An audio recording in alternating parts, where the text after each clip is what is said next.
Hello, everybody, and welcome back to a new episode of PoliticsEh. I am your host, Aiden Cleaver, and pretty crazy stuff happening. Um, uh, yeah, I hope you all enjoyed the last episode with Dr. Anderson. I had a fun time, but in the week or so after that, a bunch of crazy new stuff happened. So I'm going to be talking about what the heck just happened with the tariff situation with Canada, U.S., and Mexico. And then I'm going to talk about the election, the Ontario election that got called, that I was pretty right about my prediction.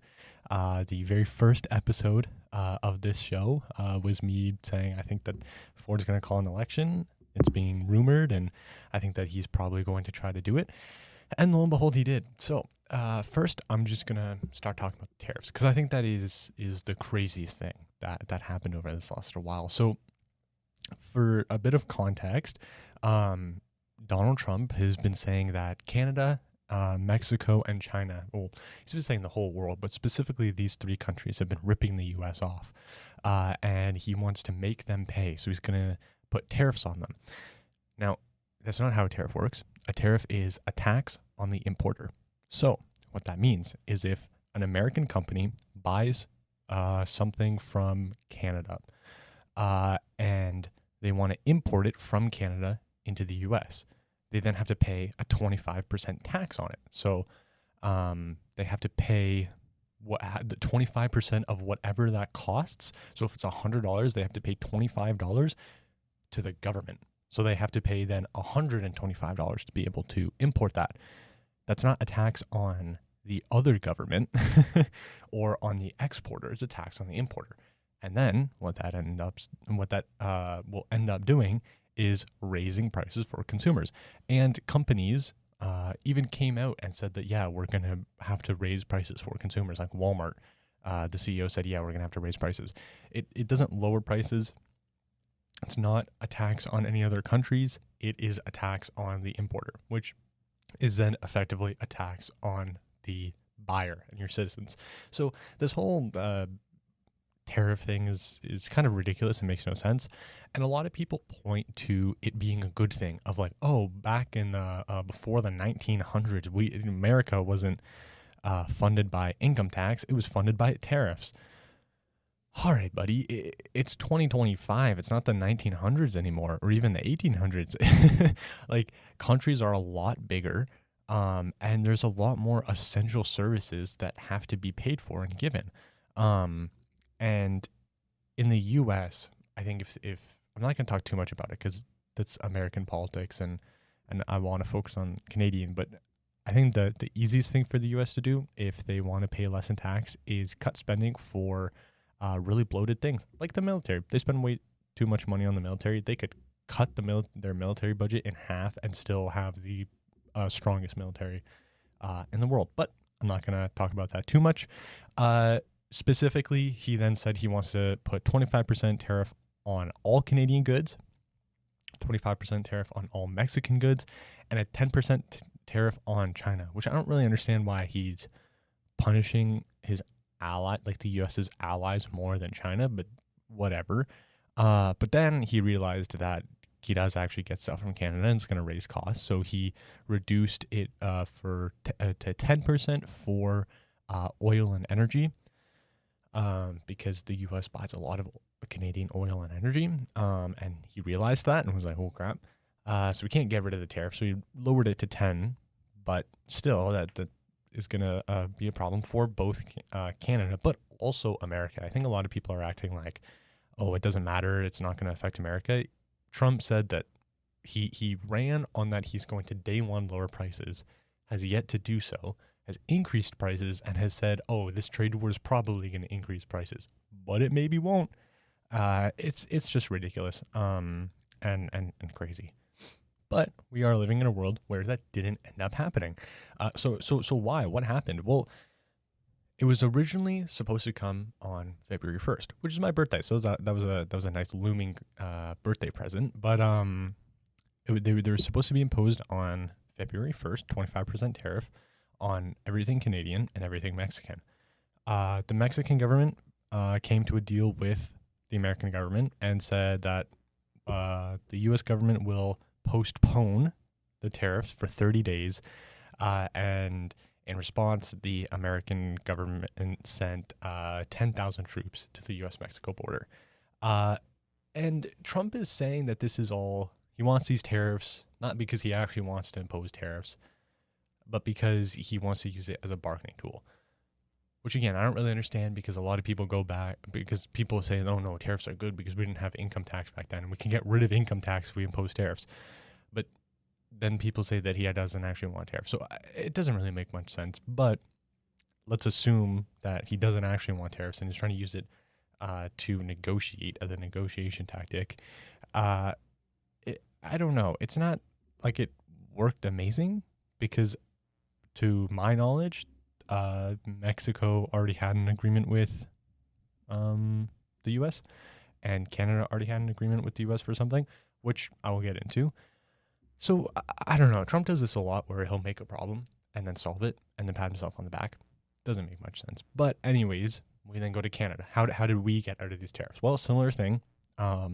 We came to an agreement, and because Trump talks about fentanyl and how Canada is funneling fentanyl into the U.S., which makes really no sense. I saw a kind of like a copy pasta going around, and I'll just read it out. So migrants' irregular entry in 2024 from Canada to the U.S. was 18,644. From Mexico to the U.S., 2 million. From the U.S. to Canada, 28,000. So more migrants were coming from the U.S. to Canada than Canada to the U.S. But okay, let's move to fentanyl, because surely a lot of fentanyl is coming from Canada to the U.S.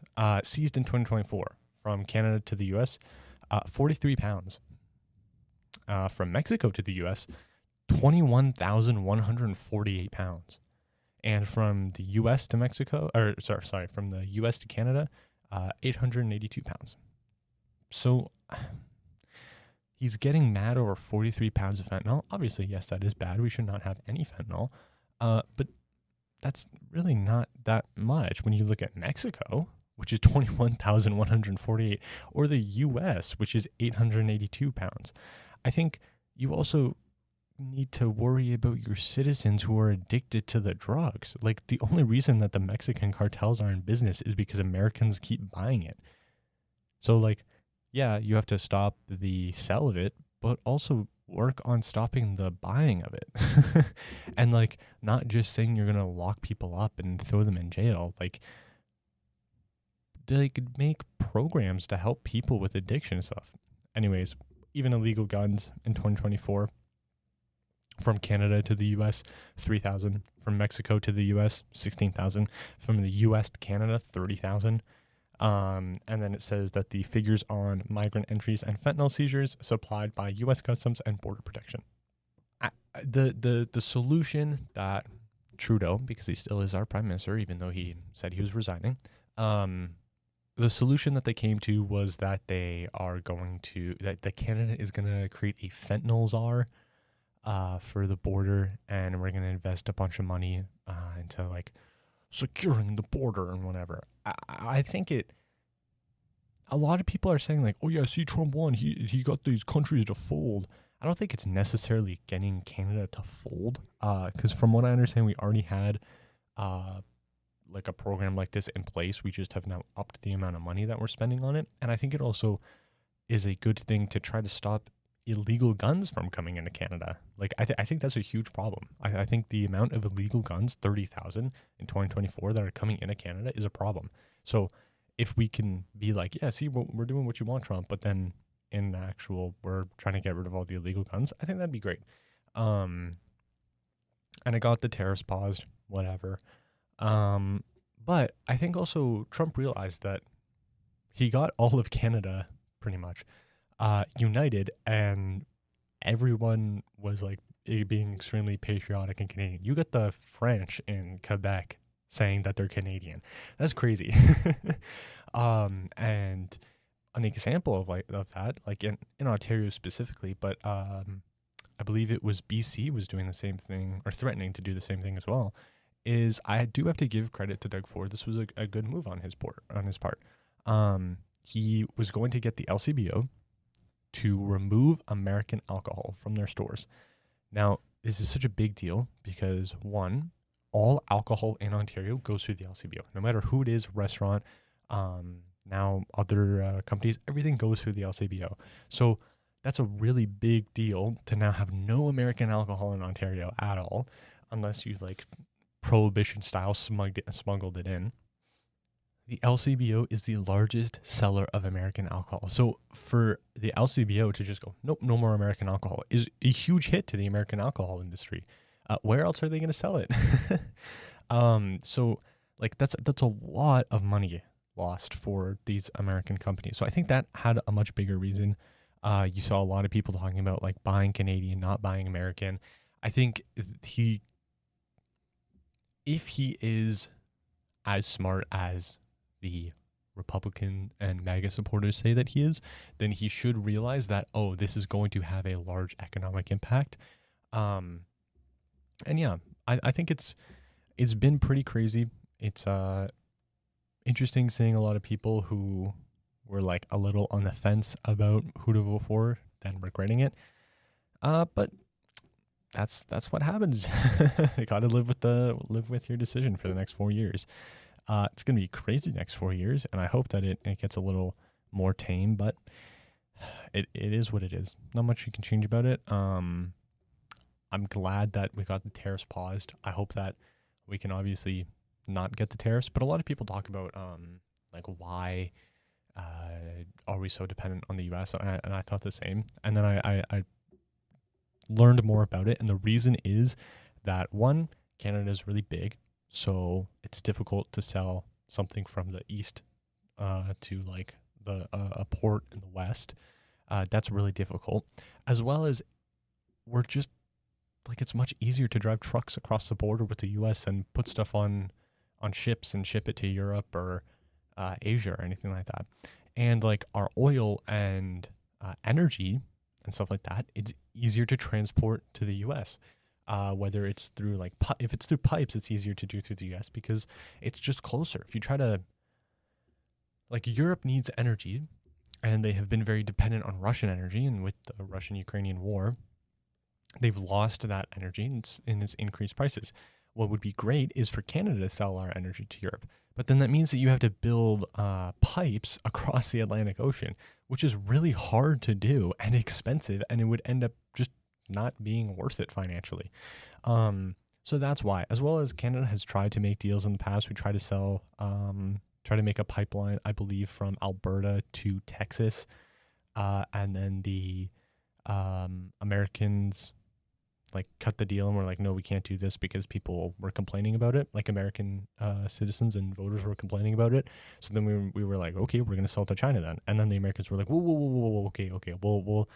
We can't do the pipeline, but we'll up how much we're buying. And they basically shut us down and we weren't able to. So I think, I don't know. I think we kind of have to try, but it is difficult to do. So it's going to be interesting to see what happens, especially with, we're going to have an election federally, and it's going to be interesting how that's going to happen. And as I said, it looks like Mark Carney is probably going to be the Liberal leader. Even polling wise, with Mark Carney predicted to be Liberal leader, he's actually beating Poilievre. And I mean, like, people don't like Poilievre. People like Poilievre because he's not Justin Trudeau. They like him because he's not Justin Trudeau. They don't actually like him because he's Pierre Poilievre. And he doesn't have anything other than F Justin Trudeau. Like, he has no campaign other than screaming about Trudeau and complaining about him and saying about how bad he is and why Trudeau needs to get out of office. He doesn't have anything. He can actually campaign or anything. So it's hilarious seeing him try to campaign like against Carney and against Freeland. Even though they're not yet the party leader. It's interesting and really funny to see him campaign against him because his whole campaign is they're just like Justin. Like, you're not actually targeting or campaigning against them personally. You're campaigning against, oh, well, they're like Justin Trudeau, so you should still hate them because you hate Justin Trudeau. It's ridiculous, honestly. It's very amusing and funny to see. And him trying to come up with nicknames for them, carbon tax Carney, even though Mark Carney said that he's going to get rid of the carbon tax. It's very funny and interesting. So I'm excited to see how that'll play out, because I think it'll be wildly different. I think their approaches to it. But respect to PoliticsEh, he has been fairly anti-Trump, and it's been refreshing and nice to see, because I thought he was gonna just lick the boot of Trump, but he hasn't. So I do respect him for that. But now, to get to a man that I respect even more, that's with a bunch of sarcasm, is Doug Ford. Yeah, Doug Ford called an election in Ontario. It happened. It's finally happening. And I want to talk about a few things with it. First is, I think the most realistic thing that'll come out of this election is that Ford still wins, but gets a minority government. And I really hope at least that happens, because that means that then Ford has to play ball with the rest of the parties. He can no longer just do whatever he wants. And I think that's a large part of why I think it is insane that he called an election, is because he currently has a majority government. He can do whatever he wants.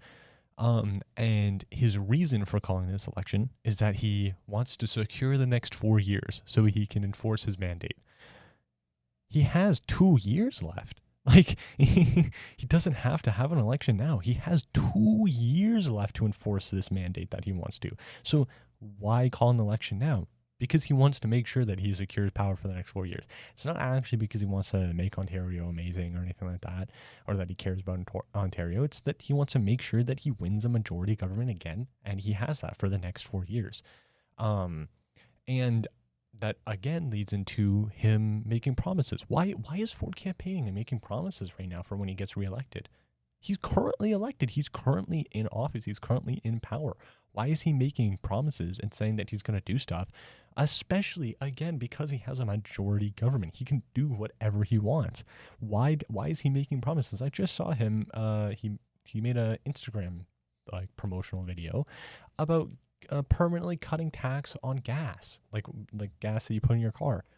Why hasn't he done that now? He can do it now. Why are you campaigning and making that a campaign promise? It's ridiculous and frankly crazy that he's kind of going in this way. Yeah, I don't know. It's frustrating to see, and I really hope that voters kind of realize, like, oh, hey, Ford has screwed Ontario. He hasn't done anything good. He hasn't cut taxes. He hasn't decreased spending. And all the scandals that he's been a part of. His phone records are trying to be released, but he's trying to fight against it because he did parliamentary business on his personal cell phone. Like, he texted people and called people on his personal cell phone, which is just ridiculous and insane. And I really hope that comes out soon before the election's over, so then people can see and hear that and go, oh, I don't actually want to vote for him.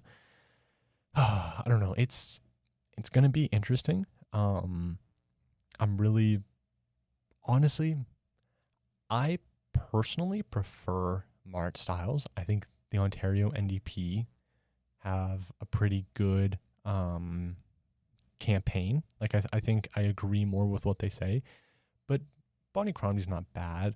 I think the problem for the NDP is that they have their base,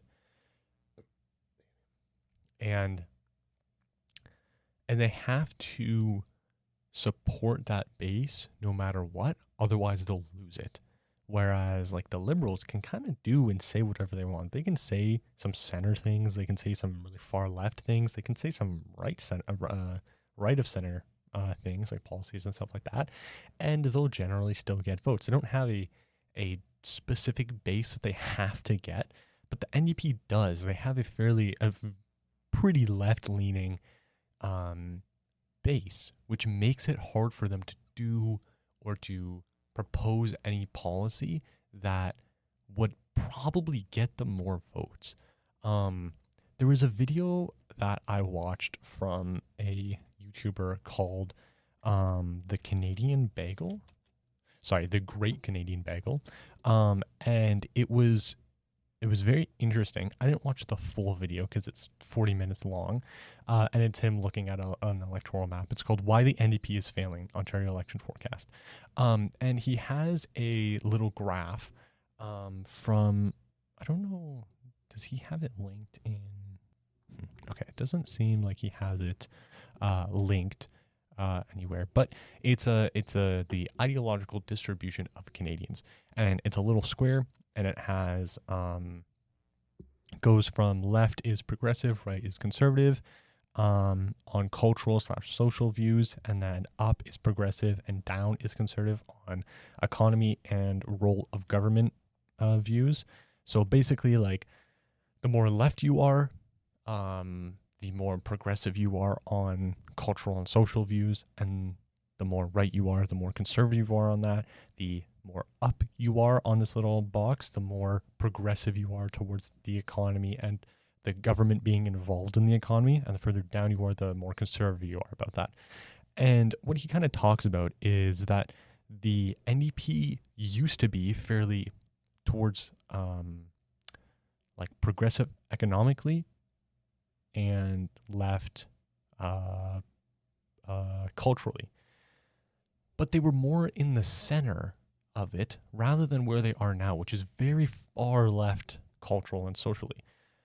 Now, the problem with that is because that's where the least amount of voters is. And I agree. I think that is the problem with the NDP.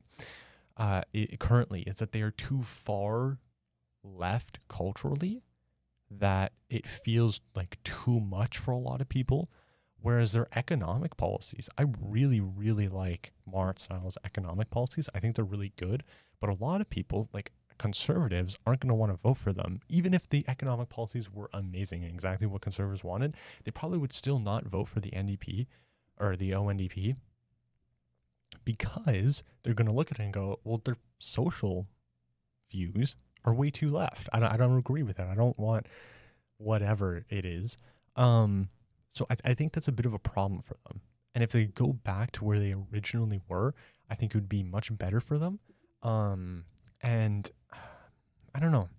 I'm interested to see how the Ontario election works out. I'm interested to see if the Liberals are able to make a bit of a comeback, because they were like just kind of fell off for a bit.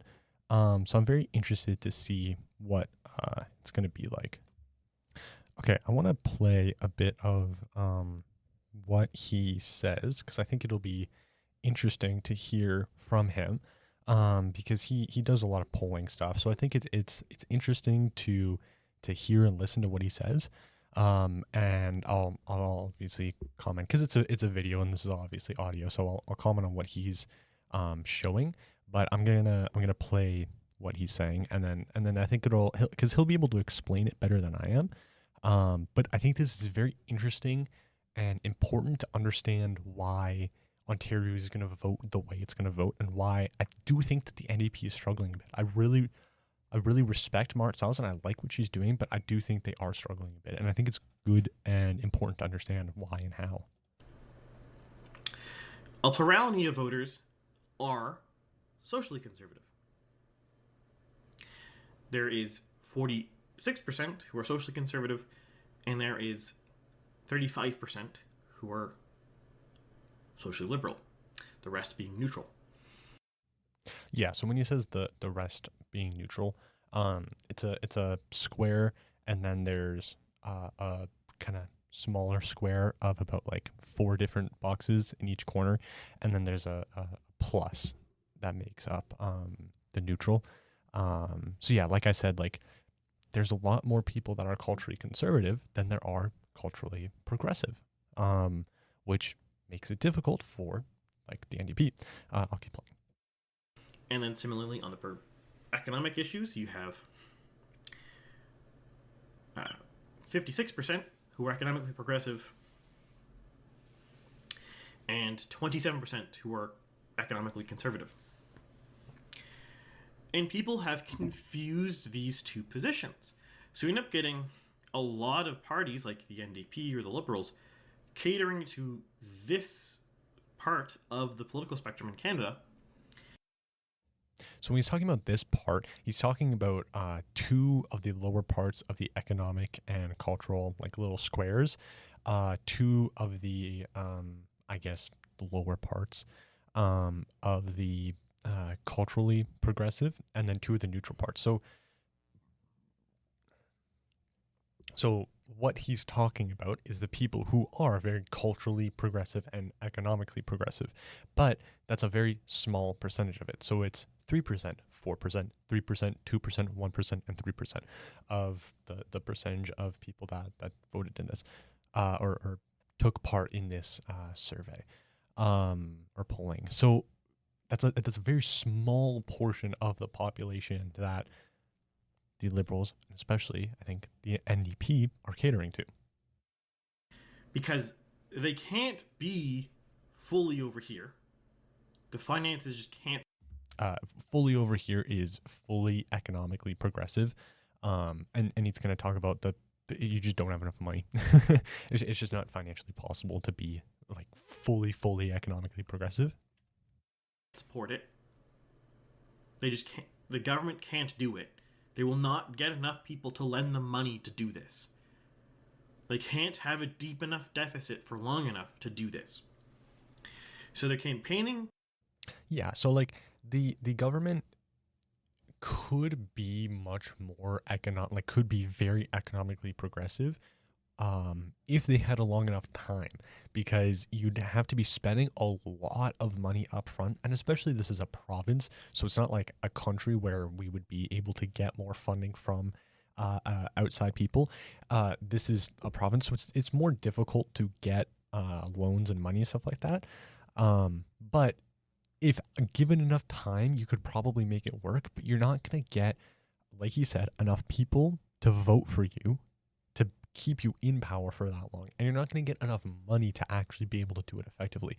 So if in a world we elected in a party that was just fully focused on being extremely economically progressive, they would be voted out in 4 years and would not be able to spend enough money to do it right, and would then be basically just wasting money because you have so many different things you need to do. You are going to be investing in, like, let's say, like full public health care, like completely removing privatization at all, making it fully public so the government pays for all that, making it so like funding essential services, education, roads, stuff like that, and then also being more involved in business and helping and financially supporting businesses.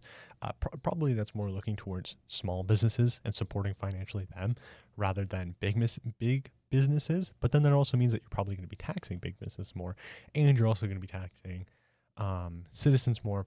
And you can kind of see it just doesn't make financial sense. So that's kind of what he's talking about when he's saying that. Usually in this vicinity, depending on the party. So like the one before, where it's pretty much the worst place to be trying to campaign.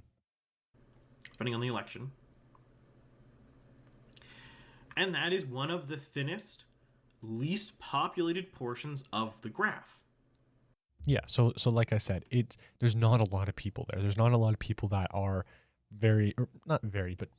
pretty far on the economic progressive spectrum and cultural progressive spectrum.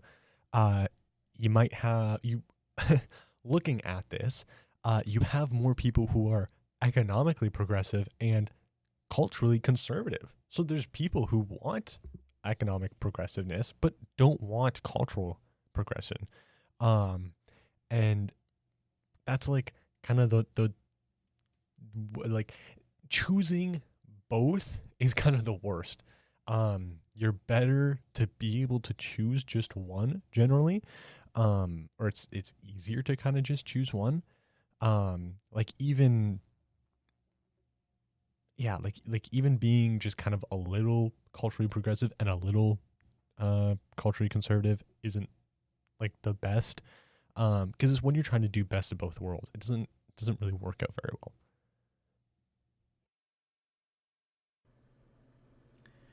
of the electorate. One of the thinnest sections of voters is roughly fiscally neutral and socially liberal. They're socially progressive. Historically, though, the NDP was closer to here. Okay, so when he's saying here, he's talking about an area between economic and cultural progressive and more like a little more conservative, but like in the middle of being economically progressive and conservative. So not being like too far left, but also not being too far right.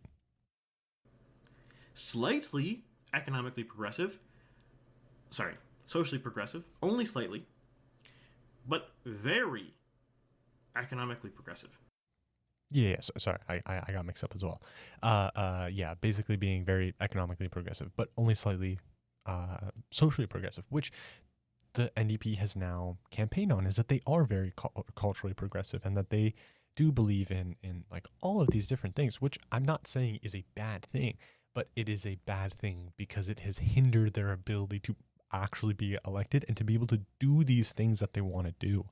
And I think that is a really big thing, that they have campaigned too hard on being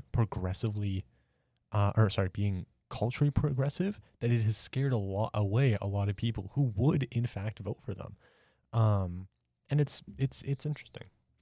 So going from over here to over here doesn't seem like a very big change, but if you look at the area that is drawn by these squares, you go from a 12% core base to a 20% core base just by moving 4 squares.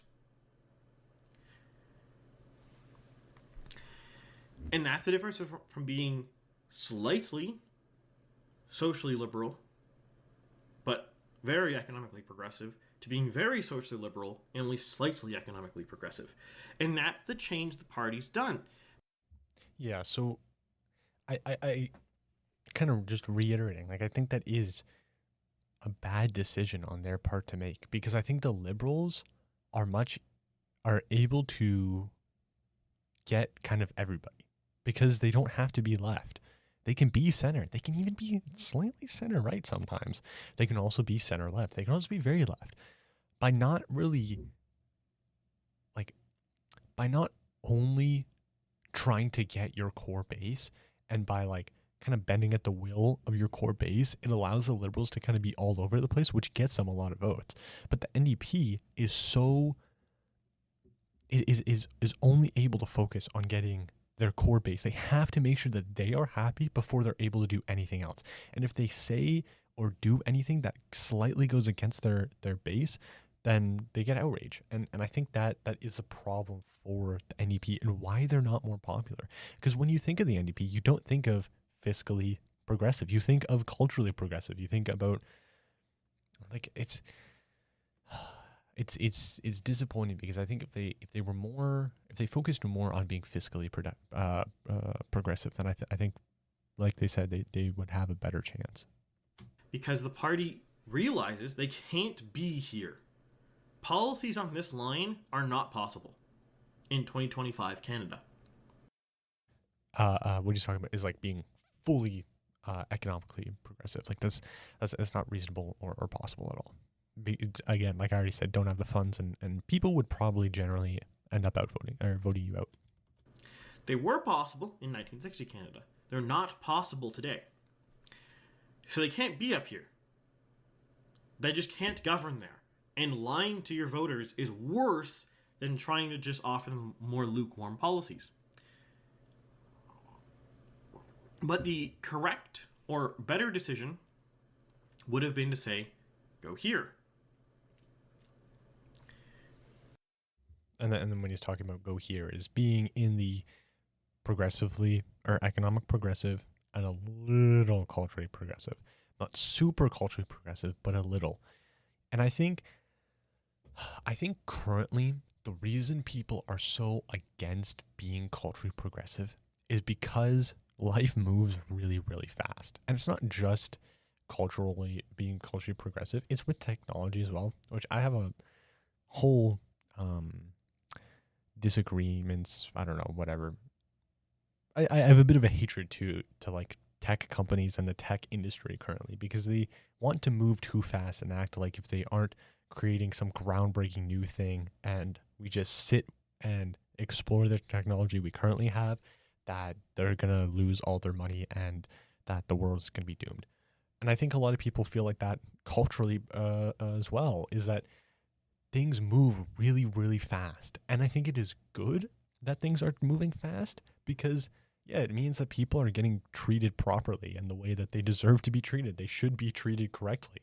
Like gay marriage should be a thing. It is now, but people still shouldn't be persecuted and attacked and made fun of because they're gay or like a part of LGBTQ, and like racism and stuff like that. But I think a lot of people feel like it moves too fast. It's too progressive. And I think that is what really, really hinders the NDP and more left-leaning parties and stuff like that, is that they focus too much on being super culturally progressive, which I think a lot of people think are a lot of people, but it's just because they're really loud on like social media. Like if you go outside, I think a lot of people are going to be fairly slightly left culturally, or they're going to be more conservative culturally.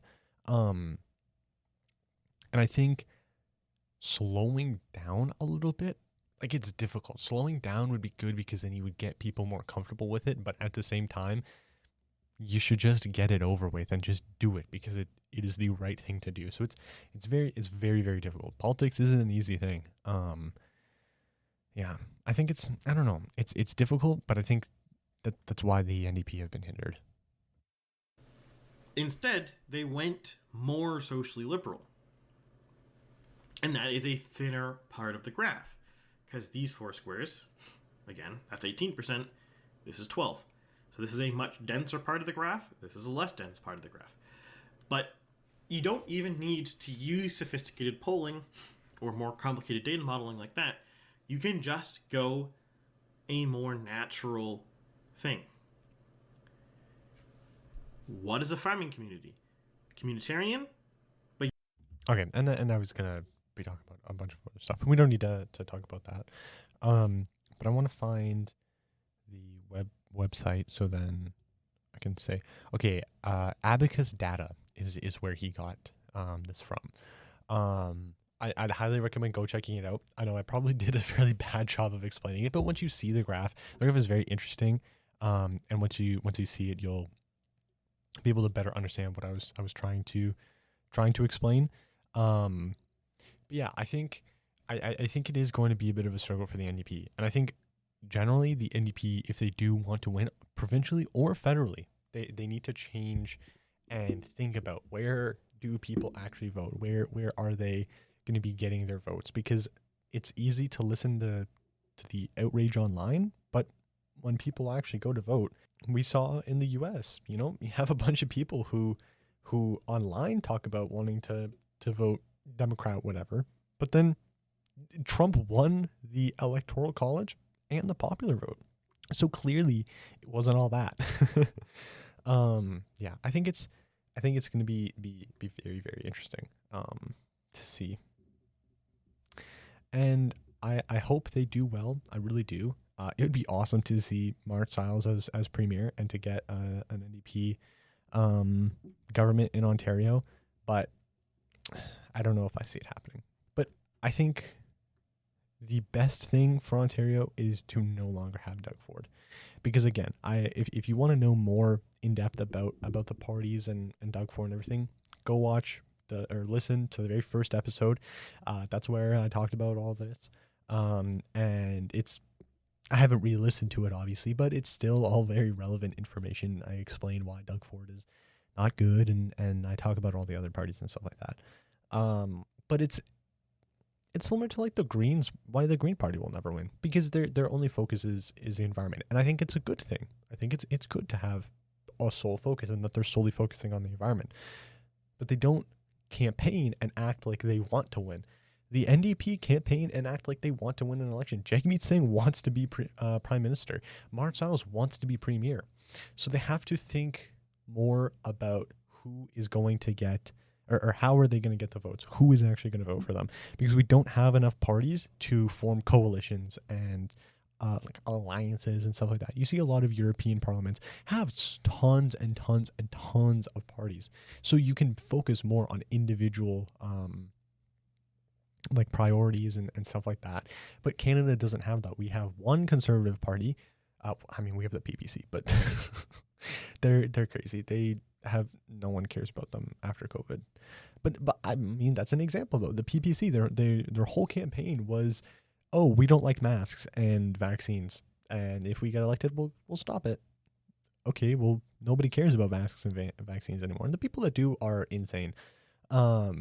So nobody really votes for them anymore. You don't hear or talk about them at all. So the Conservatives only have one party, and so they're able to sweep everybody on the right. The Liberals are very center, so they're able to get pretty much anyone. The NDP is very left. You already have the Liberals there that are going to be getting some very left people, some center left people, some center people. The only people that the NDP can get is, oh no, the left leaning or like fairly left leaning people. The Greens will just get people that care about the environment. But if the NDP played more like the Liberals and moved just slightly closer to the center, I think they have a pretty good chance at winning. Because a lot of people don't want to vote for conservative or liberal. But then they look at the NDP and they go, oh, they're too far left. I can't vote for them. So then they have to vote for liberal or conservative. So I'm very, very, very excited to see how it'll happen, how it'll turn out. I'm very excited to be able to vote for the first time. Make sure to go out and vote. It's amazing. One of the best things you can do for your country. Even though sometimes it does suck, but I'll see how my experience is with it. But yeah, that's going to be it for this episode. I hope you did enjoy. And make sure to tune in. Well, I guess I can't really say next week because anyways, tune in next time for the next episode. And I hope you all enjoyed. Thank you for listening.